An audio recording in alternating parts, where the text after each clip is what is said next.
Hello, Cancer, Sun, Moon, Rising, and Venus signs. Kamusta po kayo? Sana po nasa mabuti kayong kalagayan. Welcome back po sa Star Tarot. At kung bago po kayo rito, welcome din po kayo.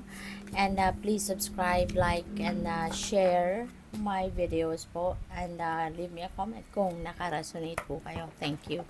So, yung first message po ninyo, no, is Ladybug. Ayan, sabi dito, this is a time of good fortune and abundance. So, be willing to receive all good things in your life. Ayan, napakaganda. Kasi, mababalot kayo ngayon ng swerte, no? Nakakatawa, grabe. Sabi dito, good fortune and abundance. Tapos, ayan, yung lumabas din dito sa panibagong deck is abundance din. So, talagang parang siksik, liglig, umaapaw, no? Yung abundance and prosperity na paparating sa inyo sa ngayon. Napakaganda. Inaano niya, kino-confirm niya yung sinasabi dito ng card na to, 'di ba? So, be willing to receive all the good things in your life, no? Kasi paparating na, no? Nasa horizon mo yung swerte, nasa horizon mo yung mga biyaya, no, na pwedeng dumating na sa inyo katulad na lamang ng abundance and prosperity. Kaya keep a positive mindset, no? Maintain a positive attitude, positive mindset, mag-project lang kayo ng positive energy para walang makasabotage, no? Hindi ninyo masabotage ang napakagandang um, um, energies na to, no, na magkakaroon kayo ng swerte, no, pagdating sa pera, lalo na kasi tignan niyo, no, yung hawak ng angel na to, golden vessel, punong-puno ng gold coins at saka bumubuhos, 'di ba? So ano ito, um overflowing, no, overflowing of blessings, financial blessings ang pwedeng dumating sa'yo. So, you're definitely going to be abundant and prosperous. So, mayroong paparating na pera, no? So, good luck sa iyo dyan.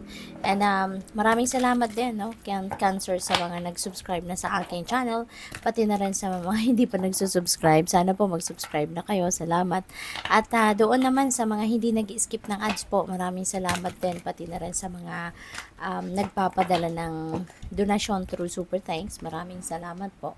So, yung first message naman ninyo dito pagdating sa tarot deck, we have Queen of Water. Ayan. So, sabi dito may mga relationships, no, na pwedeng mag-develop into a deeper level, no, magla-level up dito yung ibang ano ninyo, relationship, no?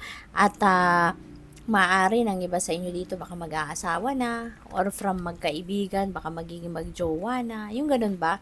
At ano kayo, you are going to be very extra maalaga, no? You're going to be very caring and loving sa mga taong nasa paligid ninyo. Napakaganda. So, yun. Alagaan din ninyo ang inyong sarili while you are taking care of others. Okay? Yun din ang paalala sa inyo ni Queen of Water. With the lovers, yan. So, maganda talaga pagdating sa relasyon naman dito. No? Magle-level up ng iba sa inyo, ng inyong relationship. So, kino-confirm lang din ni lovers na ganun nga, no, maaaring meron dito mga relasyon na mauuwi na sa pwedeng pag-aasawa, pwedeng pagsasama na sa isang bubong, maaaring meron na mai-engage dito sa inyo, yung mga ganon. So, ano kayo, pag-isipan ninyo mabuti lahat ng mga magiging desisyon ninyo, lalo-lalo na pagdating dito sa relationships. Kasi, yung mga desisyon na to, or kung ano man ang mga desisyon na gagawin ninyo rito, kumbaga, hindi siya basta-bastang mababago ninyo, hindi ba? Kunyari, mag-asawa na, diba? May kasabihan na parang kanin niya na kapag kaning isusubo na kapag napaso ka, pwede mong iluwa na lang ng basta, diba? Kaya kailangan na pag-isipan mabuti. Okay? Kasi kung ano man ang magiging desisyon ninyo, kunyari, na related dito sa inyong relationship, ano yan, it's going to have a long-term impact, diba, sa buhay ninyo. So, pagdating naman dito sa 8 of Air, yan. So, baka nagkukulang kayo, no, sa self-confidence sa ngayon. Baka kulang kayo ng drive, ng determination, kulang kayo ng tiwala sa sarili ninyo, kaya kayo natatakot na mag-take action. Kaya kayo nagdadalawang isip, no, na i-roll out kung ano man ang mga pinaplano ninyo, kasi nga parang nakukulangan kayo ng ng fire, 'di ba? sa puso ninyo. Kaya ano 'to, imbitasyon ito sa inyo, no, na lakasan ninyo ang loob, no? Magtiwala kayo sa inyong sarili. Alalahanin mo na we are all equipped, no, with talents, skills, and gifts.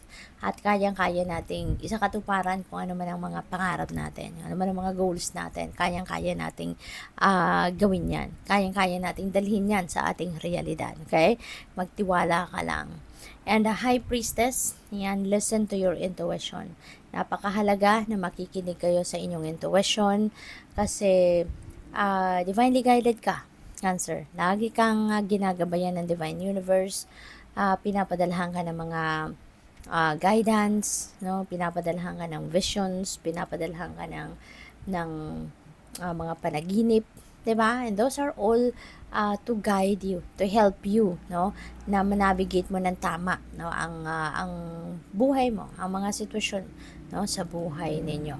So we have Two of Air. Ayan. So may indecision na nararanasan, no, ang iba sa inyo sa ngayon. Maaari since nasa taas niyan si Lovers, could be related, no, to your love relationships. Baka meron ditong proposal, 'di ba, sa inyo for marriage. Baka hindi pa kayo sumasagot or baka meron kayong pag-uusap dito ng person mo, no? Baka nagdi-discuss kayo about pag-expand na ng inyong pamilya, no? Baka gusto niyo na magsimula na magkaanak. Baka isa yan sa mga desisyon na kailangan pa ninyong pagdesisyonan at pag-isipan. Or pwede rin, ano, na managing your money. Since you have a lot of abundance, you have a lot of money, of blessings coming your way. So, maaari din na isa yan sa pinag-iisipan ninyo. Financial decisions, saan ninyo ilalagak ang pera, saan kayo mag-i-invest, no? Anong uunahin ninyong bibilhin, ano yung uunahin ninyong babayaran, yung mga ganun ba, no? Kung meron kayong mga financial obligations. And final message ninyo, napakaganda. Swerte talaga kayo sa ngayon. 'Di ba? The first two cards ninyo, sa abundance and prosperity. Ito din si Will, no? This is good fortune and good luck, no? On your side, nasa inyong horizon yung swerte talaga. Kaya maraming pagbabago ang pwedeng mangyari sa buhay ninyo. There are a lot of changes coming your way. And hindi lang ito basta-bastang magpagbabago, kundi these are positive changes on your way. Okay? So, marami kayong mga pagbabago na pwedeng gawin dito sa buhay ninyo. And this is for the better. Ito na yung simula ng pag-expand ninyo, pag-asenso ninyo, pagyaman ninyo, 'di ba? Gamitin niyo lang sa tama, no? Yung perang dadating sa iyo, gamitin mo lang sa tama, no? Yung diskarte, yung guidance sa inyo ng Divine Universe, sundan niyo lang, 'di ba? At mapupunta kayo sa kung saan kayo dapat mapunta, no? Kung saan kayo dapat na lumugar, no? Para maging tuloy-tuloy na ang swerte ninyo, para tuloy-tuloy na ang isang magandang buhay. So, good luck po. Thank you for watching. Love and light. Namaste.